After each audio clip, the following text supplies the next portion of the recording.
네, 그럼 천천히 시작을 해보겠습니다. 안녕하세요. 브레인 오디오 팀의 이종혁이고요. 오늘은 이제 컨설턴트 분들 대상 브레인 오디오 팀 사내 교육을 2시간 정도 예정인데 조금 일찍 끝낼 수도 있으니까 질문이나 뭐 궁금한 거나 있으면 언제든지 편하게 질문해 주세요. 일단 목표는 오디오 쪽에 대한 도메인 널리지를 알고, 그러니까 이제 오디오 쪽 같은 경우에는 비전이랑 다르게 신호가 눈에 안 보이다 보니까 좀 알면 도움이 되는 게 많이 있어요. 그런 걸 알고 이제 키워드들을 알고 하면 이제 구글링을 잘 할 수 있고, 이제 컨설턴트 분들이 컨설팅을 할 때도 다른 회사에도 이런 게 되면 좋다라든지 그런 데에 대한 사전 지식을 아는 걸 할 수 있도록 도와드리는 게 오늘 교육의 목표입니다. 오디오를 이제 구글에 검색을 해보면은 상이하게 다른데요. 한글로 검색하면 이제 장비들이 많이 나오고, 영어 검색하면 신호 관련된 게 많이 나와요. 좀 신기해서 들고 와봤고, 저희가 얘기할 건 저런 것보다 이런 거에 가까운 내용이 될 예정입니다. 비전이나 NLP랑 비교를 했을 때 비전은 이제 이런 사진이 들어간다 라는 게 딱 눈에 보이고, NLP도 이제 텍스트, 어떤 텍스트를 넣는다 라는 게 딱 눈에 보이잖아요.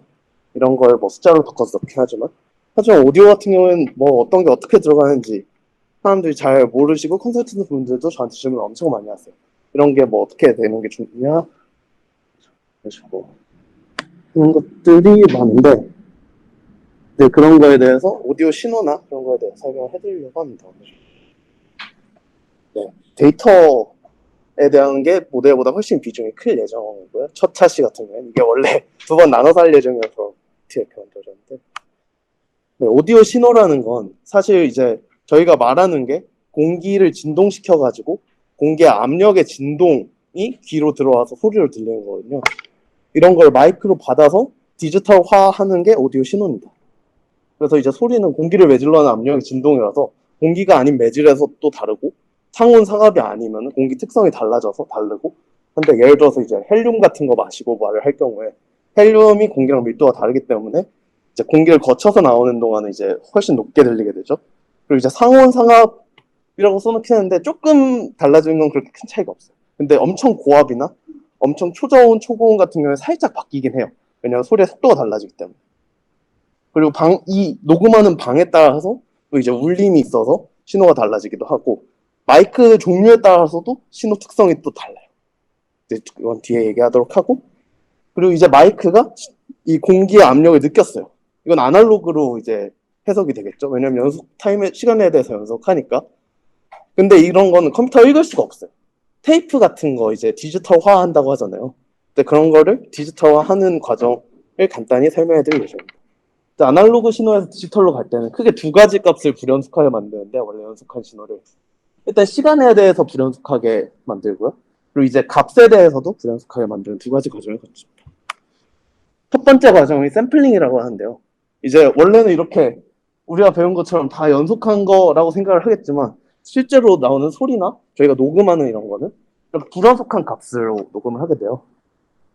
이 시간 간격 무조건 일정한 시간 간격이고, 이건 바뀌지 않아요. 압축을 해도 이건 보통 바뀌지 않습니다. 보통 이제 그건 뒤에 설명하고, 아무튼 이게 16ms라고 하면은 1ms로 이렇게 찍는다고 치면 16개가 되겠죠. 보면 이제 얘랑 형태가 비슷하죠. 왜냐하면 훨씬 높은 주파수를 이걸 찍고 있기 때문에 얘보다. 만약에 이런 게 있는데, 아까처럼 16ms를 3개 찍고 아까는 1mm마다 찍었는데 지금 10배로 느리게 찍어요. 그럼 이제 모양이 얘를 알아볼 수 없는 정도의 모양이 되죠. 이렇게 되면 정보의 손실이 생기는 겁니다. 그래서 따라서 신호에 따라서 적당한 샘플링 레이트로 조정을 해가면서 녹음을 해야 돼요. 근데 보통 우리는 44.1K나 48K를 사용해요. 왜냐면 이게 미디어 표준이거든요. 44.1, 48K가. 근데 연구할 때는 또 16K를 자주 써요. 왜냐면 이건 너무 높거든요. 너무 이미지 높은 해상도를 딥러닝 하는데 쓰지 않는 것과 같이 얘는 너무 높아서 정보가 너무 많아서 이제 학습을 잘 못해요. 너무 많은 걸 그냥 머리에 박으니까. 그래서 16K를 쓰는데, 또 이게 콜센터 데이터 같은 경우는 8K예요. 이제 그러면은 뭐 8K 같은 경우에는 그러니까 정보의 손실이 어느 정도 있겠죠. 근데 또 웃긴 게, 사람이 이게 말을 할 때 전화를 해서 해도 다 알아듣잖아요. 왜냐하면 필요한 정보의 양은 어느 정도 갖고 있다는 얘기예요, 8K. 그래서 어느 정도를 갖고 있느냐, 샘플링 레이트의 절반 정도가 보통 있습니다. 근데 이게 또 절반이라고 해도 다 있는 게 아니에요. 예를 들어서 이런 게 있어요. 너무 작네요. 이런 게 있어요. 얘가 뭐 이제 T짜리인데 2분의 T 간격을 찍어요. 운이 없으면 이렇게 찍혀서 아무것도 없는 것처럼 되겠죠? 운이 좋으면 이렇게 찍혀요. 이거 계속 하면 뭔가 있는 것 같긴 해요. 근데 이것도 에너지 손실이 있다. 그래서 하이도 다 있는 건 아니고 2분의 n까지는 있는데 위쪽은 약하다. 이런 것만 알아두시면 좋을 것 같습니다.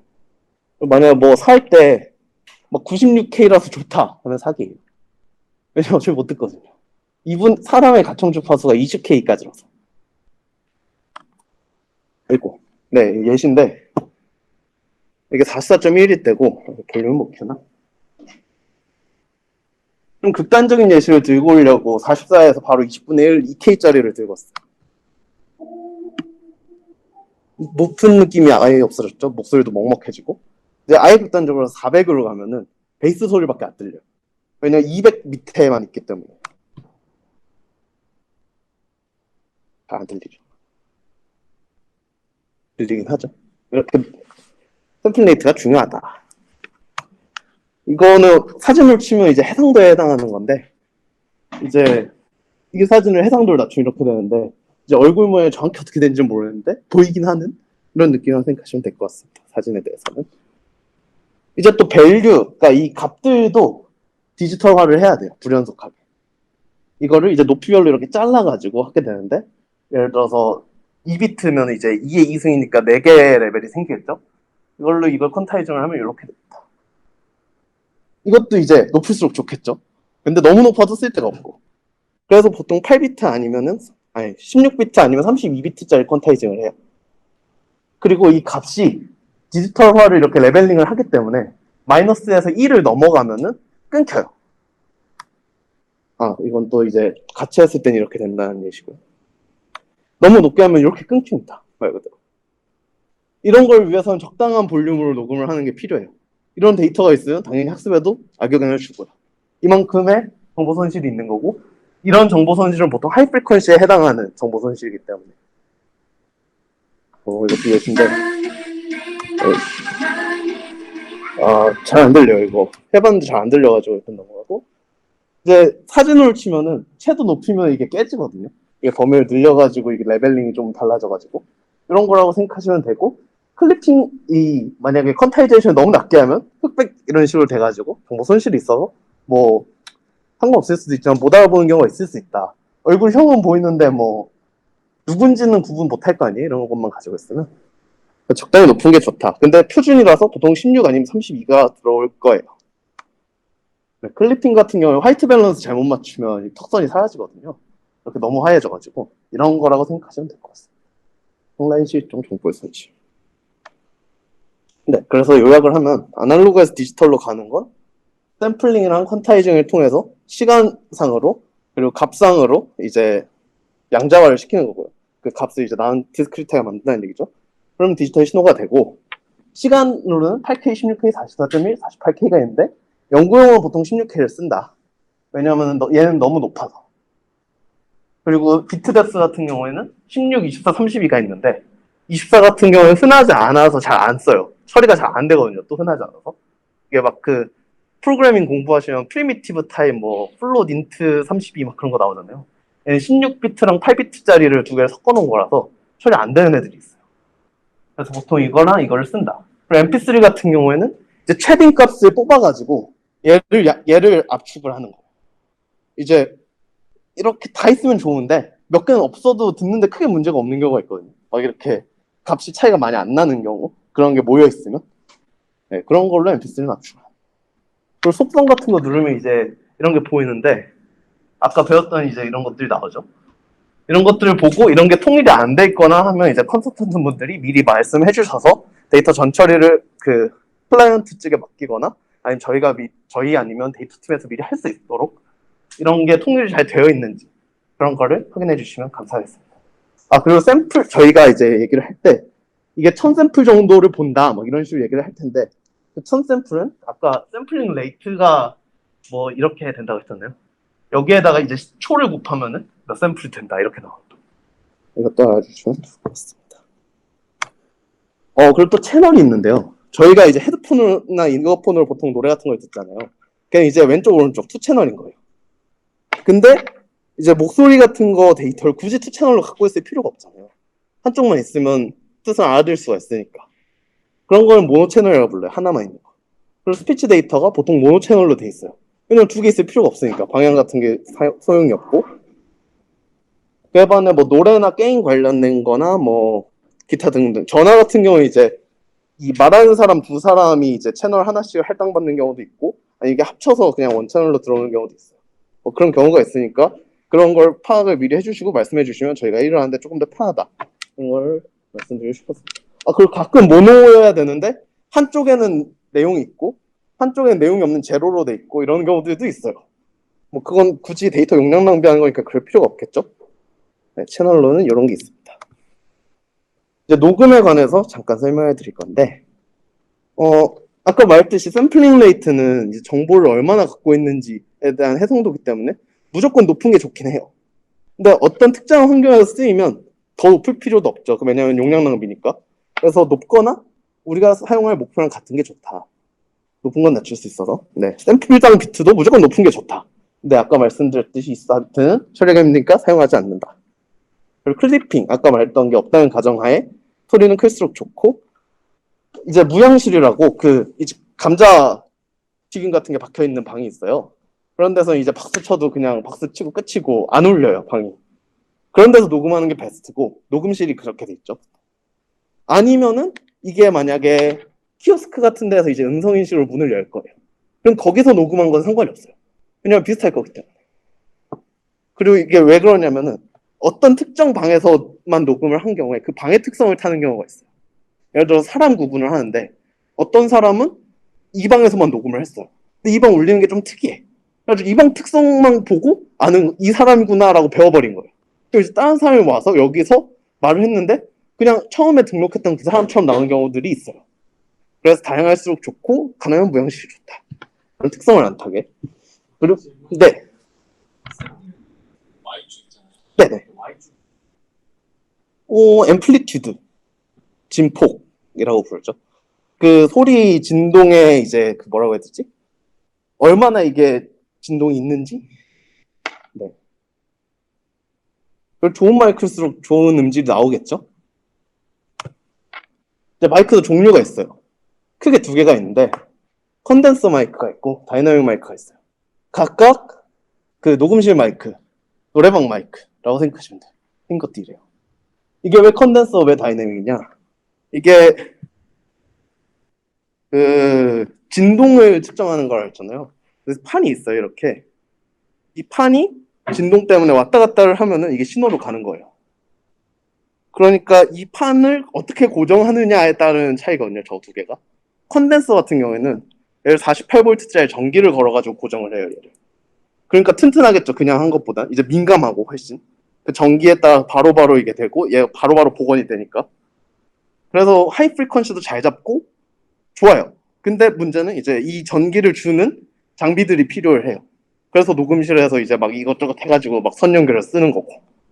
이제 다이내믹 마이크, 노래방 마이크 같은 경우에는 얘가 스프링으로 돼 있어요, 연결이. 그래서 막 던져도 안 고장나요. 얘는 전기 그거라서 그냥 던지면 바로 고장나거든요. 던져도 안 고장나고 하이 프리퀀시를 그 대신 무시를 많이 해요. 이 스프링 자체에 댐핑이 있기 때문에. 그 대신에 이제 소음에는 좀 덜 민감하고, 공연에서도 보면 노래방 마이크 같은 거 쓰잖아요. 그래가지고 그 녹음실 마이크를 공연에서 쓰는 게 아니라, 왜냐면 공연에는 이제 사람들 소리도 있고 하니까 그런 게 들어오면 안 돼서 그런 노이즈에 덜 민감한 그런 다이내믹 마이크를 쓴다고 생각하시면 됩니다. 특징으로는 얘가 민감하고 아까 말씀드렸던 대로 넓은 주파수에 반응을 해서 이제 하이 프리퀀시가 잘 잡히고 음질이 좋아요. 전기가 계속 있기 때문에. 단점은 이제 비싸고 추가 전원이 들고 이 전기 유지하는 것 때문에 자가 노이즈가 살짝 있고, 그리고 물리적으로 약해요. 그리고 꼭 비싼 마이크라고 컨덴서인 것도 아니고 싸구려 핀 마이크도 컨덴서인 경우가 많거든요. 5V짜리 그냥 USB 전력으로 유지가 되는. 그래서 꼭 좋은 건 아닌데 보통 좋다, 컨덴서라고 하면. 다이내믹은 이제 노래방 마이크고 충격이 강하고 싸고, 이게 한 2만 원 안 되게 세지거든요. 15,000? 2만 원? 외부 전원이 필요 없고 노이즈에 민감하지 않다. 뭐 그래서 이런 특징들이 있는데, 예를 들어서 노래방 마이크로 녹음한 신호를 가지고 뭘 한 게 있고 컨덴서 마이크로 한 신호를 가지고 얘를 분류를 하려고 해요. 그러면 얘는 하이 프리퀀시가 없잖아요. 걔를 학습을 할 수가 있어요, 모델이. 하이 프리퀀시가 있으면 얘 그 컨덴서 마이크로 뭐 녹음을 한 사람 거다, 아니면은 이거는 뭐 다이내믹 마이크로 해서 얘의 가능성이 높다, 이렇게 편향이 될 수가 있어서 이런 것도 가능하면 통일을 하는 게 이제 학습을 하는데 도움이 많이 됩니다. 학습할 때 가장 중요한 건 데이터가 많고, 그러니까 통일성이 있고, 어디로 치우치지 않고 할수록 일반적으로 잘 될 가능성이 높아요. 그게 안 되면 이제 그 특정 상황에서만 잘 되기 때문에 뭐 어디서 뭘 한 거 가지고 딴 데 가서 못 쓰는 거죠. 여기서만 잘 돼요. 그럼 네.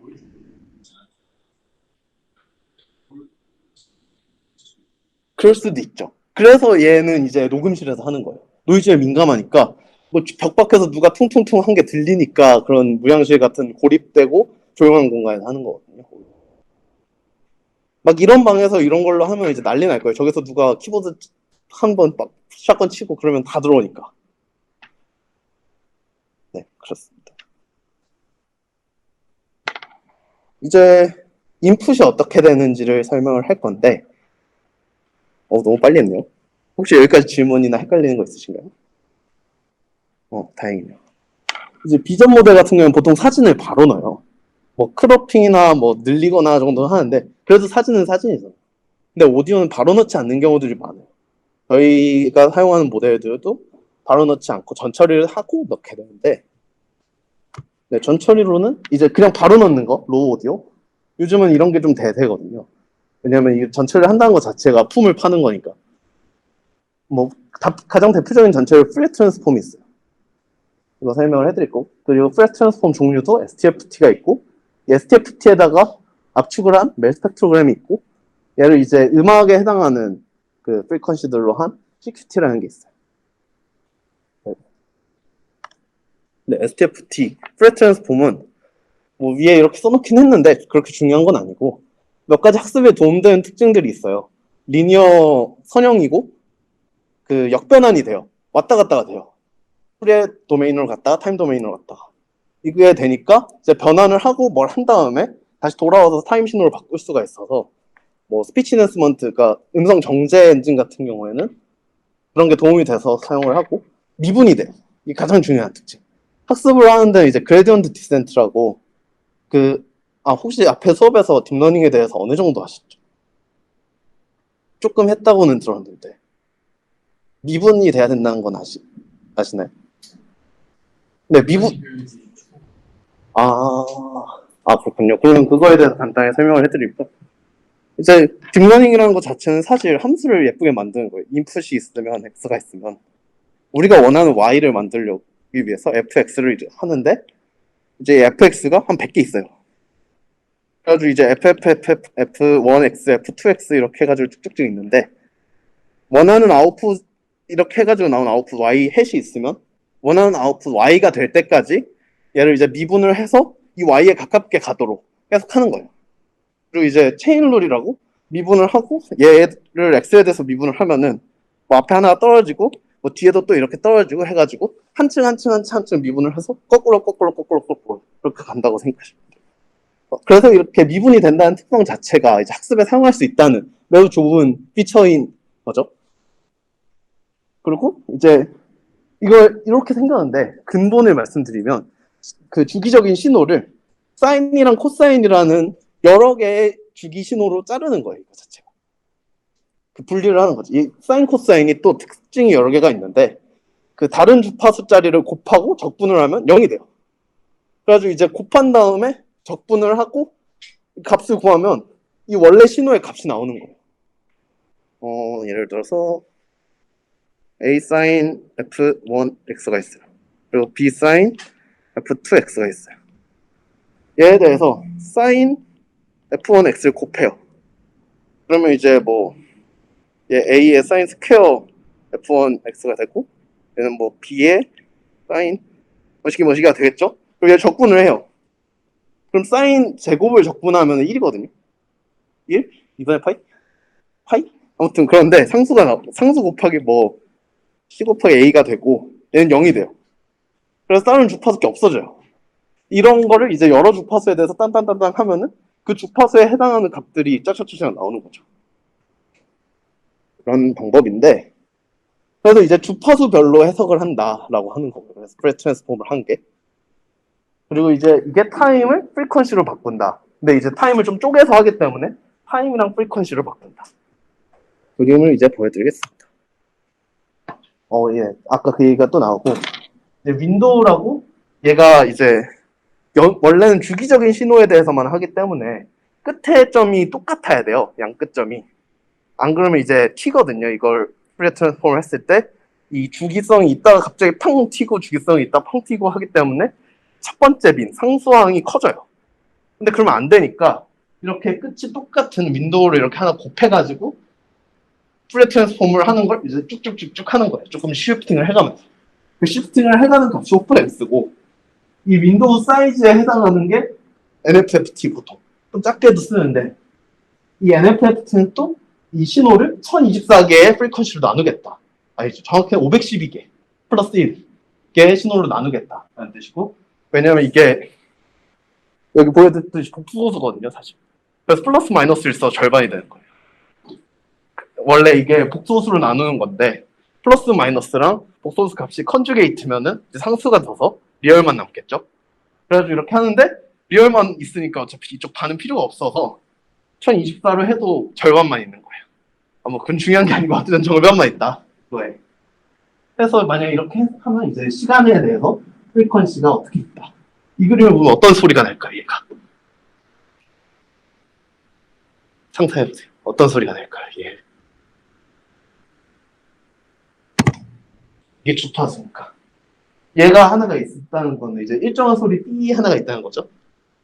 얘는 이제 점점 주파수 줄잖아요. 삐 이렇게 되는 소리가 있는 거예요. 이렇게 직선이 이렇게 있잖아요. 이런 건 보통 임팩트예요. 팡 하는 거.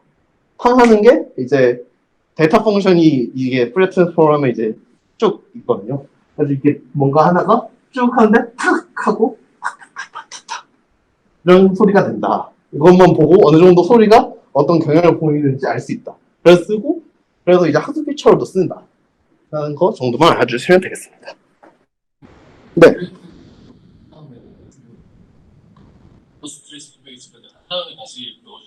인버스 트랜스포메이션을 하면 다시 타임이 되니까 그거는 뭐 그렇게 의미가 없고 보통 프레드 트랜스폼을 해서 넣어주는 경우가 많죠. 그리고 그걸 하고 이제 학습을 위해서 뭐 노멀라이제이션을 하거나 하고 넣죠. 뭐 그건 그렇게 중요한 건 아니고 안 하는 경우도 많으니까요. 그냥 보통 이런 게 들어간다. 조금 예쁘게 그리면 이제 얘가 뭐라고 해야 되지? 값을 리니어 스케일로 보면 잘 안 보여요. 그래서 로그를 이렇게 본 건데 아까 그 아추거든요. 너는 내 마음 모르지 아추예요 이게. 이렇게 딱 있는 거고 이렇게 선들이 짝짝짝 있잖아요. 목소리 같은 경우에 이제 목소리나 악기나 보통 화음이 있기 때문에 이 선이 이렇게 쌓여요. 위로 하나씩 탕탕탕. 뒤에 좀 이따 얘를 로그 스케일로 보면 자세히 아실 텐데 그리고 얘는 이제 0부터 2분의 nHz까지 같은 간격으로 쪼개져 있는 거예요. 근데 사람 귀는 로그 스케일로 들어요. 혹시 피아노 쳐보신 분 계시나요? 도랑 이도랑 오른쪽에 있는 도랑 같이 누르면은 어울리잖아요, 뭔가 화음이 있고. 그게 그 낮은 도에 윗도에 해당하는 성분이 있어서 어차피 얘나 위쪽은 비슷하게 있으니까 어울리는 거예요. 그것뿐만이 아니라 도랑 솔도 어울리는데 그 이유는 솔의 3배가 도의 2배랑 같아요. 같은 그거에선 옥타브에선. 그래가지고 이제 그게 배수가 미묘하게 맞으니까 사람이 어울린다고 듣는 거예요.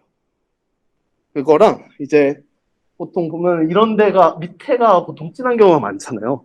이렇게 되는 이유가 사람은 1000Hz를 가장 민감하게 들어요. 빗바퀴의 영향도 있고 달팽이관까지 가는 데 있어서 이 망치뼈, 모루뼈 같은 게 1000Hz에 민감하게 타고났어요, 사람이.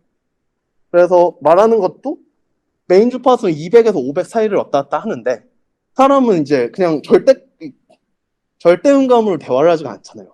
이렇게 말을 하는 것도 뭔가 인토네이션이 위에 왔다 갔다 하니까 그런 걸 잡기 위해서 보통 1000Hz가 발달해 있어요. 그리고 이제 전화 같은 것도 아까 말했듯이 4000Hz 밑에만 있는데도 다 알아들을 수 있어요. 그러니까 이 위는 그냥 사람이 소리를 좋게 듣게 하려고 있는 거예요. 그래서 해석을 하는 데는 사실 어떻게 보면 필요가 없기도 하고, 그래서 하이프리퀀시를 안 쓰기도 하는 거예요, 잘. 16K만 해도 8Hz 밑으로는 다 있고, 8000Hz 밑으로는 다 있고, 거기 안에서 이제 사람 목소리 관련된 피처는 다 살아있으니까. 네. 그리고 뭐, 얘는 이 정도 얘기를 하면 될 것 같고. 네.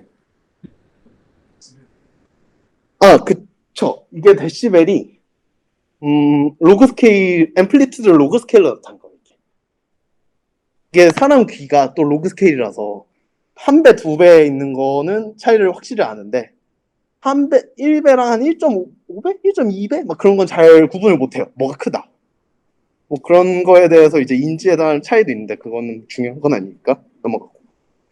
그러니까 이게 그리고 또 보면은 한 위에가 마이너스 40? 그렇잖아요. 이게 몇십 분의 1인 거거든요. 근데도 사람은 고주역대가 어떻게 되는지 다 느끼잖아요. 뭐 그런 게 있고, 네, 얘는 이 정도로 설명하면 될 것 같습니다. 그럼 이제 얘를 바로 넣진 않아요. 아까 말했듯이 사람은 이제 로그 스케일로 듣고 저주역대에 중요한 정보가 다 있기 때문에 이 프리퀀시 관련 부분을 로그로 압축을 해줘요. 그걸로 그리고 얘는 이제 타임적으로 평균을 내서 본 거고, 이런 걸 보면 이제 어디가 메인 주파수다. 그런 걸 알 수 있는데, 뭐 중요한 건 아니니까, 오다시티로 이런 걸 볼 수 있어요. 아마 오디오 쪽 일을 하시면 오다시티를 설치를 해주시는 게 좋을 것 같아요. 뭐 파형이나 STFT 분석이나 그런 거 어느 정도 해주거든요.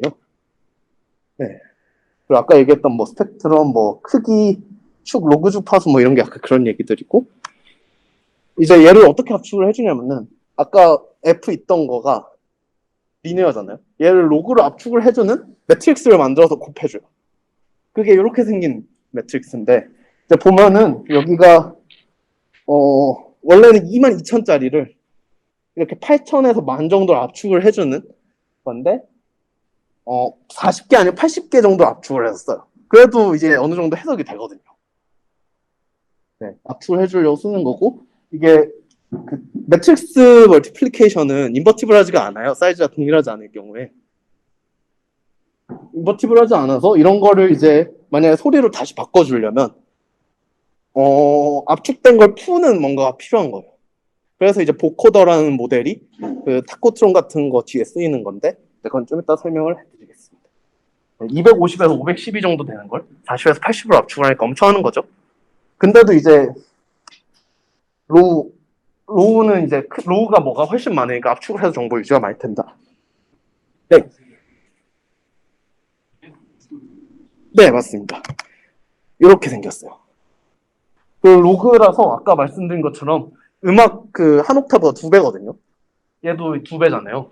이거 보면 간격이 일정해요. 왜냐면 화음을 썼는데 그게 보통 옥타브가 아니니까. 네. 너는 내만 모르지 아추예요. 그리고 이제 음악 같은 경우는 이제 전대역이 어느 정도 있는데 그래도 보컬 라인이 제일 잘 보이죠. 네. 그리고 음악 같은 경우에 이제 아까 말씀드렸던 대로 그 주파수가 정해져 있잖아요, 로그로. 그래서 프레 트랜스폼을 할 때 그것만 보면은 도레미파 솔라시도 뭐 도샵, 레샵 막 그런 것까지 다 볼 수가 있어요. 그래서 얘를 보면은 이게 대충 어디 보자 라 정도 되죠. 랄라, 시시, 도도 그렇게 되는 거예요. 이런 트랜스폼도 있다.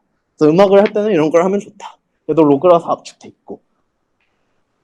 네, 이런 전처리를 한 다음에 보통 모델에 넣어주게 됩니다. 네, 일단 첫 번째 슬라이드는 여기까지, 첫 번째 PPT 자료 여기까지인데 헷갈리거나 하시는 것도 있을까요? 뒤에 들어오신 분들 뭐 앞에 못 들어서 이해가 안 돼요 같은 거.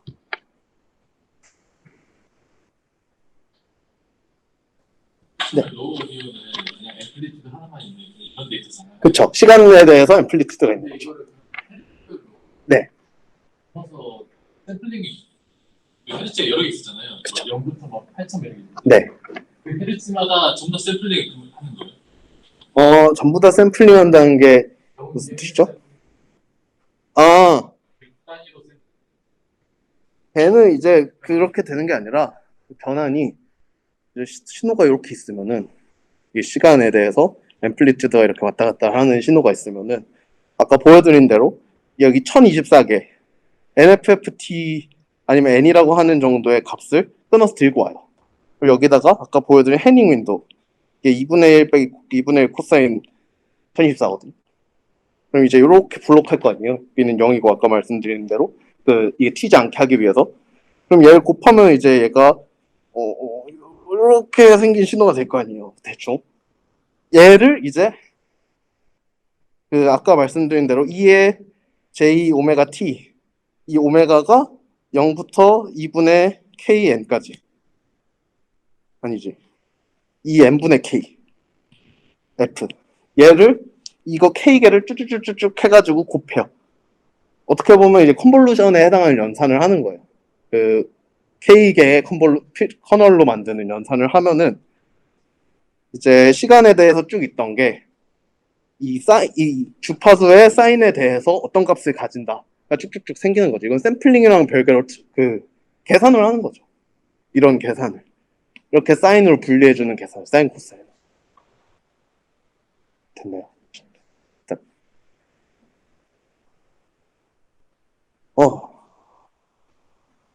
5분만 쉬었다 할까요? 30분 동안 쉬지 않고 얘기했더니. 아, 그래요? 5분만 그러면 쉬었다 하겠습니다. 네. 더 질문하셔도 돼요. 네. 맨 처음에는 네. 처음에 어디에 계신 거죠? 아, 메모하신 거? 네.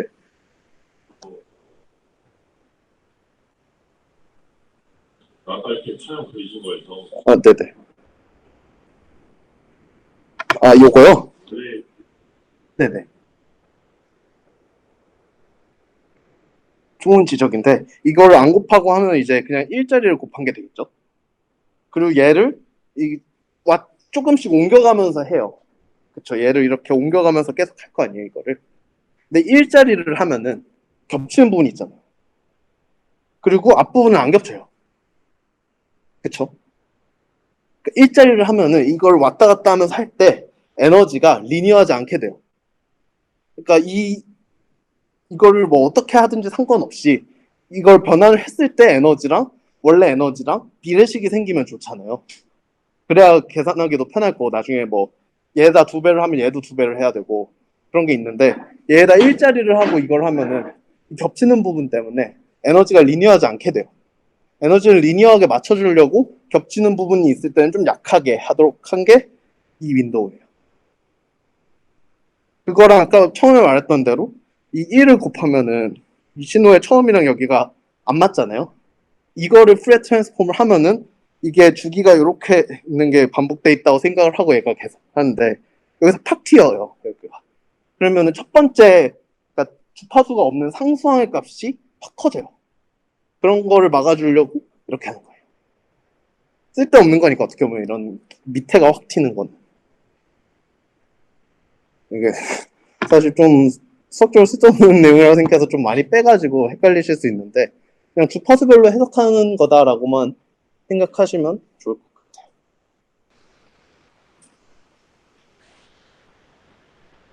시작할까요, 다시? 네. 이게 원래 두 차시로 계획이 된 거라서 앞에는 데이터 관련 설명을 하고 뒤에는 모델 관련 설명을 하려고 했는데, 이제 모델 설명할 때 데이터가 선행돼야 된다고 생각을 해서 개인적으로 데이터에 대한 설명을 먼저 드렸고요. 이제는 모델에 대해서 설명을 해드리려고 합니다. 저희 마음 AI 이게 벌써 바뀌었더라고요. 한 달 사이에. 이게 재택 때 만든 거여가지고 그때 페이지가 이렇게 생겼는데 지금은 이렇게 안 생긴 것 같더라고요. 크게 5가지의 모델이 있어요. 음성 생성, 합성이랑 보이스 필터, 인식, 경제, 화자 인증. 그거랑 제가 개인적으로 한 프로젝트 몇 개까지 해서 이런 게 가능하고 이런 걸 만들 때 어떤 게 필요한지에 대해서 설명을 해드리고자 합니다. 일단 저희의 메인 DC인 이제 텍스트 투 스피치 TTS라는 모델은 타코트론 2라는 모델과 보코다라는 모델을 사용을 해요. 타코트론이라는 모델은 간단히 얘기를 해서 텍스트를 넣어가지고 이 텍스트에 해당하는 아까 보여드린 멜 스펙트로그램을 만드는 게 목표예요. 그러려면 필요한 게 뭐가 있겠어요? 클린한 스피치로 프레 트랜스폼을 하고 멜로 압축을 해서 멜 스펙트로그램을 만들 스피치가 필요하고, 그 스피치에 해당하는 톤을 친 텍스트가 필요해요. 그렇게 페어가 있으면 텍스트를 넣어서 모델이 이 원래 음성에 해당하는 걸 만들도록 학습을 하는 거예요. 근데 이제 보면은 알겠지만 사람마다 이게 멜 스펙트럼이 다를 거 아니에요. 그리고 이제 뭐 이 사람의 기분이나 뭐 그런 걸 넣어줄 수도 있고, 그런데 간단히 생각을 하면은 그냥 일단 데이터가 엄청 많아야 돼, 클린한 게. 그렇게 베이스 모델을 만든 다음에 어떤 사람 거를 위한 거에 대해서 파인 튜닝을 해요, 그 베이스 모델을. 처음부터 그 사람 것만 하면은 얘가 있는 것만 보고 하기 때문에 그거밖에 못해요. 다른 걸 못해요. 이런 걸 일반화가 안 됐다고 하는데, 일반화를 위해서는 보통 이제 큰 데이터에 대해서 학습을 하고 디테일한 거에 대한 파인 튜닝이 필요하다라는 걸 알아두시면 좋을 것 같습니다. 네, 그래가지고 이제 학습이 잘 됐다면은 텍스트가 앞 쭉쭉쭉 읽으면 얘 뒤로 안 가잖아요. 그러니까 텍스트를 읽을 때 사람이 뒤로 가서 뭐 다시 보진 않잖아요. 학습이 잘 되면 어텐션이라는 게 이제 이렇게 우상향하게 학습이 돼요. 공백에서는 이제 비슷하게 되고, 이제 글씨를 읽으면 위로 가고, 이제 이 그림이랑 텍스트랑은 이제 쭉 가니까, 뒤로 안 가니까. 근데 영어 같은 경우에는 이 텍스트의 위치에 따라서 발음이 바뀌어요. read, read나 뭐 wound, wind 같은 거. 그래서 영어 같은 경우에는 텍스트 마사징을 좀 할 필요가 있다. 발음을 미리 처리해주는 게 학습하는데 훨씬 도움이 된다. 한국어 같은 경우에는 글씨랑 발음이랑 그래도 비슷해서 그런 게 좀 달라요. 그래서 언어마다 점 처리가 상이해서 지금 요즘 일본어를 하시는 분이 고통받고 있는데, 일본어가 좀 특이해가지고 한국어랑 영어는 잘 된다. 이것만 알아주시면 될 것 같습니다. 그리고 이제 멜 스펙트럼을 만들었어요. 타코트론을. 타코트론이 하는 일은 딱 여기까지예요. 논문에는 이 그림인데, 얘를 이제 로우 오디오로 바꿔주는 건 보코더라는 모델이 있어요. 이 보코더라는 모델은 멜 스펙트럼을 보고 스피치, 로우 오디오를 생산을 하는 거잖아요. 얘는 텍스트가 필요 없는 데이터로 만들 수가 있어요. 그러니까 얘보다 더 많은 데이터를 쓸 수가 있겠죠. 왜냐면 얘는 텍스트까지 있어야 되는데 얘는 클린한 스피치 미기만 하면 되니까. 그래서 이렇게 얘는 학습을 따로 한다. 그림은 보통 같이 나와 있지만, 네, 그렇습니다. 생성 모델. 보코더도 생성 모델이요. 왜냐면 아까 말씀드렸듯이 멜은 복원이 안 되는 트랜스포메이션을 해서 압축을 한 거니까요. 그 압축을 해준 만큼의 그걸 자기가 생성할 필요가 있어요. 그리고 이제 아까 설명을 조금 많이 안 해드렸는데, STFT라는 게 아까 앰플리튜드 이 뭐라고 했냐, 그 주파수에 대한 이 값을 보여준다고 했잖아요.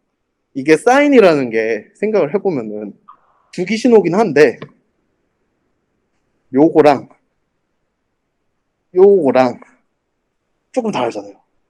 요만큼 시프팅이 돼 있죠. 얘는 여기부터 시작을 하니까 이런 차이가 있어서 이거를 STFT 매그니튜드 스펙트로그램은 아까 보여드린 건 다 매그니튜드예요. 이런 정보를 없앤, 이미 이 정보가 날아간 거죠. 이것도 복원을 해줘야 돼요, 얘가. 그래서 생성 모델로 이제 이거를 풀어주는 거죠. 압축한 걸. 보코더는 그런 걸 해주시는 거라고 보면 됩니다. 이제 F로도 해석을 해야 되고 T로도 해석을 해야 되고 그런 거죠. 얘도 마찬가지로 이것만 보고 생성한 음성이랑 원래 있는 음성이랑 비교를 해가지고 비슷하게 만들도록 학습을 해요.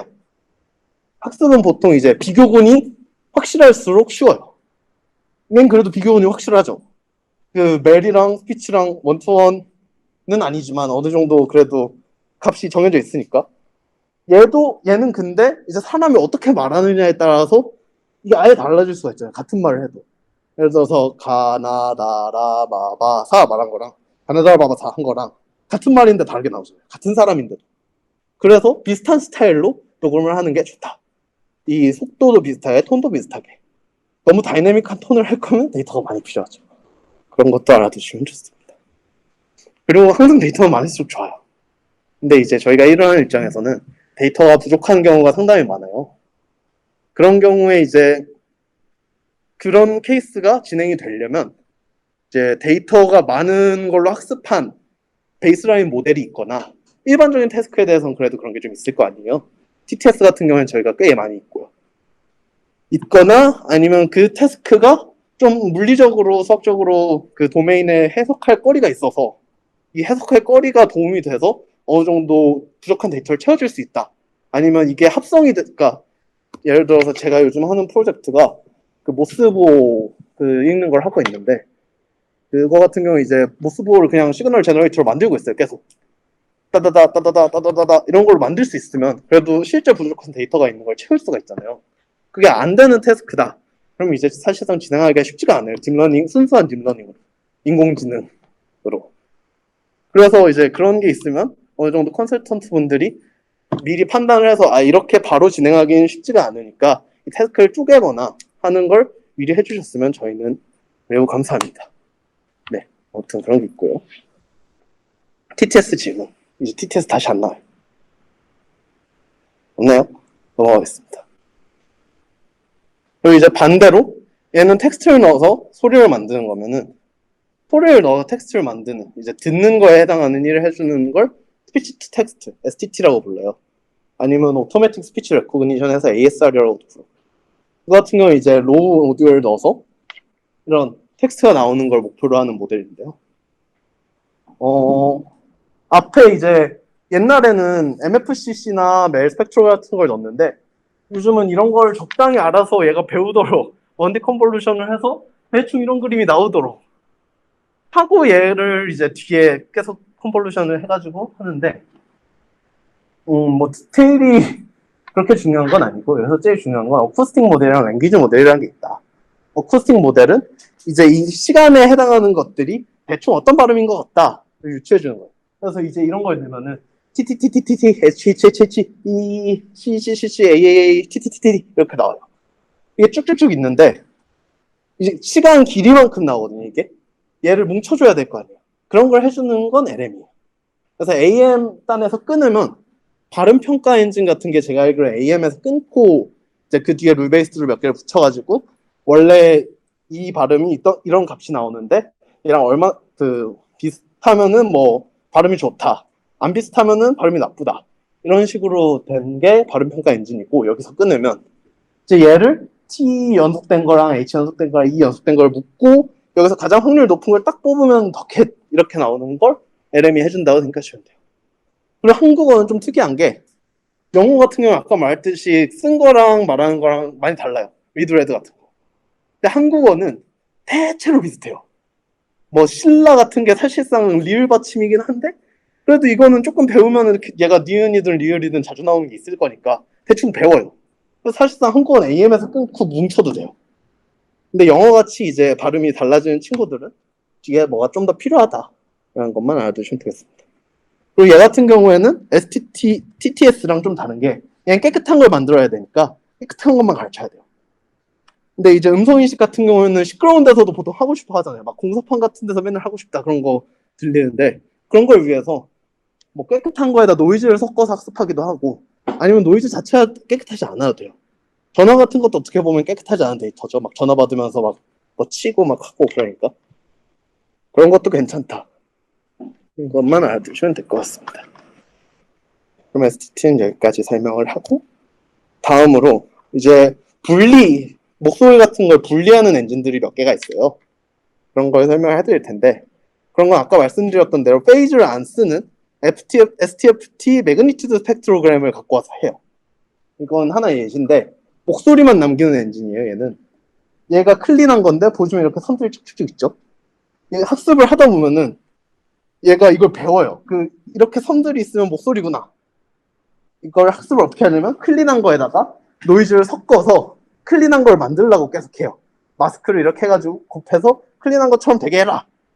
이렇게 학습을 하면은 얘가 알아서 이제 목소리 비스무리한 마스크를 만들어요. 그렇게 해가지고 학습이 되는 친구들이 이제 뒤에 보여드릴 친구들입니다. 이런 걸 IRM이라고 하고 아이디얼 레이시오 마스크의 약자. 이제 음성 정제 엔진이 있는데 얘 같은 경우에는 이제 아까 보여드린 대로 노이즈를 섞은 게 노이즈 없는 게 되도록 학습을 계속 하고 얘 같은 경우에 이제 이 사람이 누군지까지 알려줘가지고 이 사람은 어떻게 목소리가 생겼다 이렇게 알려준 건데 이렇게 학습을 해도 일반적인 사람에 대해서 잘 되더라고요. 그래가지고 지금 올라와 있는 음성 정제 엔진이 이거 베이스에 다른 걸 몇 개 추가해서 제가 만든 게 올라가 있습니다.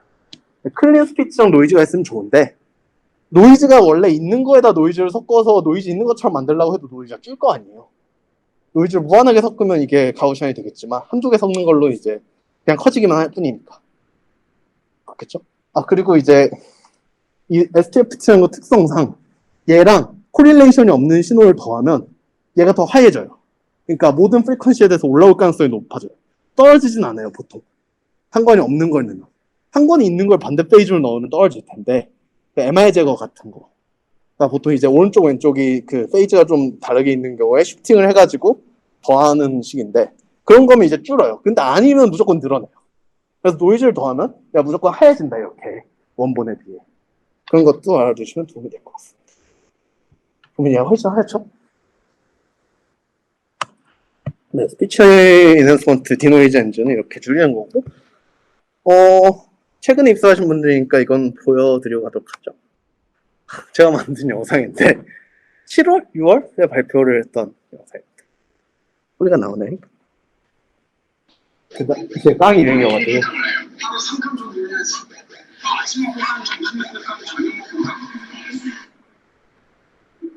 왜 이름이 몰라요? 그 소리가 너무 커가지고 좀 줄긴 해요, 목소리가. 근데 목소리가 거의, 아니, 음악 소리가 거의 안 들리죠.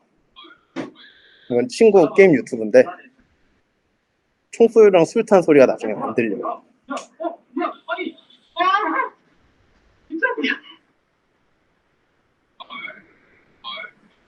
비교인데 총소리랑 술탄 소리 안 들리죠.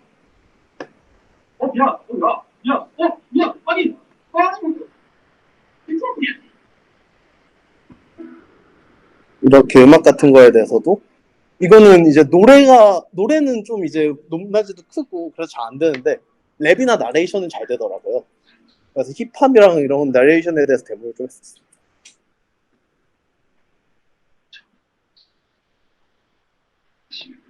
스트링 같은 건 이제 뻔하니까 패턴이 얘가 훨씬 잘해서 잘 지우는 것 같아요.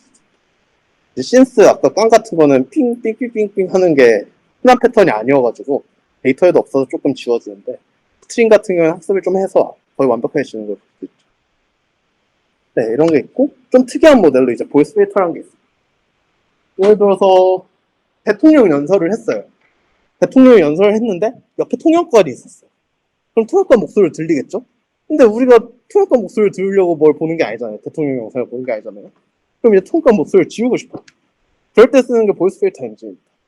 보이스 필터 엔진은 이제 두 가지를 인풋을 넣어요. 그 섞인 거랑 우리가 뽑길 원하는 사람의 목소리 두 개를 넣으면 이 뽑길 원하는 사람의 목소리를 벡터로 만들어서 얘가 넣고 이제 뽑길 원하는 사람의 목소리만 뽑아주는 엔진입니다. 이 같은 경우에 학습을 어떻게 하냐면 그 클린한 거에다가 우리가 뽑길 원하는 사람 거에다가 다른 사람 목소리를 섞어요. 노이즈도 섞어요.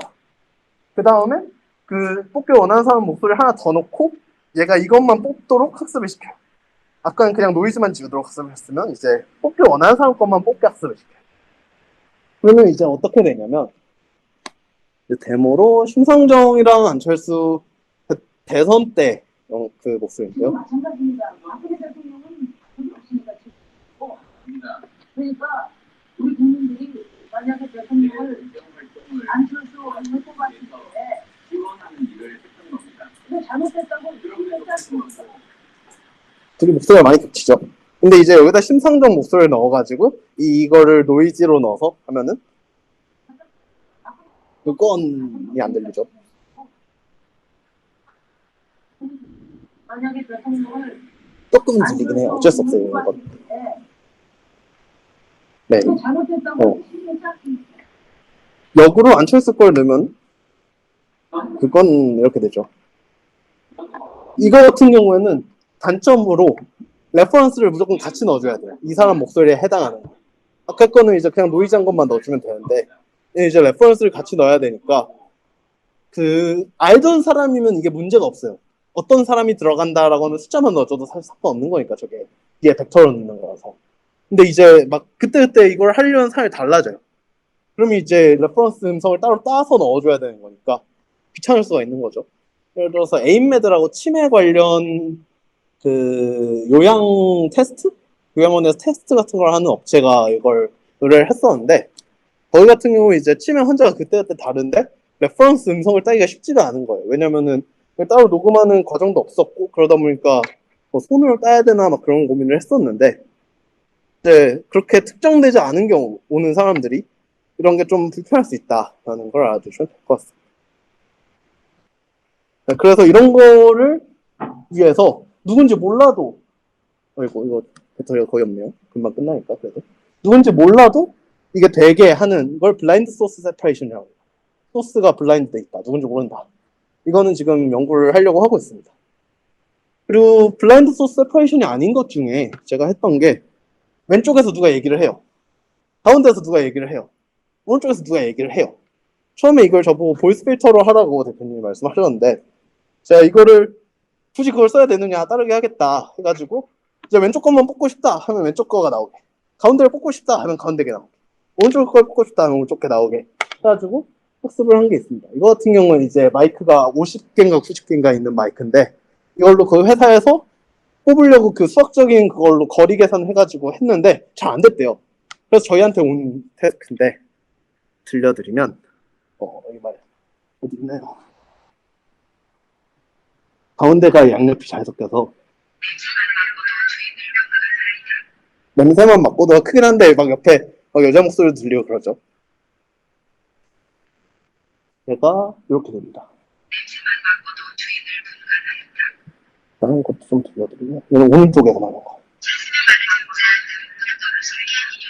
사수면에 그거 하는데 냄새만 맡고도 아까 거 들리죠. 냄새만 맡고도 안 들리시죠. 얘도 비슷하게 오른쪽 그걸 넣어주면 오른쪽 것만 해라 라고 학습을 한 거예요. 그렇게 하면 얘가 알아서 이제 보고 비교를 해가지고 오른쪽에 큰 거 같은 것만 이렇게 들고 와가지고 이렇게 음성을 만들어요. 그 같은 경우는 이제 아까 보여드렸던 푸리어 트랜스폼 인버스 하다는 걸 사용해가지고 그 리니어 스펙트로그램을 써서 이걸 처리를 하고 인버스 푸리어 트랜스폼을 해서 음성을 만든 거예요. 보이스 필터도 마찬가지고. 아니죠. 마이크 90개로 한 다음에 3개로 전처리를 하고 한 거예요. 얘네도 이거 원래 대전에 있는 회사인데 그 선배님이어가지고 대표 아저씨가 여기서 자기는 기술을 해봤는데 잘 안 된다고 저희한테 왔더라고요. 그래서 이제 얘네가 전처리한 거 3개 가지고 원하는 걸 뽑게 학습을 하고 어떻게 했냐면 3개 이게 전처리된 게 있고 이걸 섞은 게 있고 이쪽 것만 녹음을 한 게 있어요. 전처리하고 이쪽 것만 녹음한 걸 전처리한 게 있어요. 이제 섞은 거에서 이쪽 것만 녹음한 게 나오도록 한 거예요. 배터리가 없다네요. 빨리 하시죠. 네, 그리고 이제 아까 보여드렸던 이 보이스 필터의 이 D벡터, 스피커 벡터에 해당하는 건 어떻게 학습을 하냐면 이제 얘 같은 경우에는 벡터로 만들어서 이 두 개가 같은지 다른지를 보고 싶은 게 일단 목적이에요. 그러려면 이제 20명을 벡터로 만들어요. 20명에 하나씩을. 그리고 20명 나머지 다른 음성을 벡터로 만들어요. 그리고 20by 20을 비교를 할 수가 있겠죠. 그럼 400자일 칸에 같은 사람끼리 비교한 거는 커야 되잖아요, 값이. 크면 같다고 판단을 할 거니까. 그리고 다른 사람 거는 작아야 되잖아요. 그럼 대각선만 크고 나머지는 0인 게 나오면 좋겠죠. 그렇게 학습을 시켜요. 그럼 이제 어떤 사람이 들어와도 2개를 딱 넣었을 때 같은 사람이면 높게 나오고 아니면 작게 나오고 이런 식으로 학습을 해요. 그리고 추가로 이게 20명이 각각 누구다를 주면 더 잘 되는 경우들이 있어요. 그렇게 학습을 해서 하는데 이제 누군지 알면 좋잖아요. 데이터가 스피치 플러스 아이디로 누군지 알면 좋아요. 근데 몰라도 상관이 없어요. 왜냐면 파일 하나 좀 길게 있으면 거기서 잘라가지고 제가 지금 말하고 있는 거에서 제가랑 지금 말하고 있는 거에서 이렇게 비교를 해가지고 같게 나오게 하면 학습을 할 수가 있으니까. 그래서 적당히 스피치가 많으면은 이렇게 아이디가 없어도 된다. 누군지 몰라도 된다.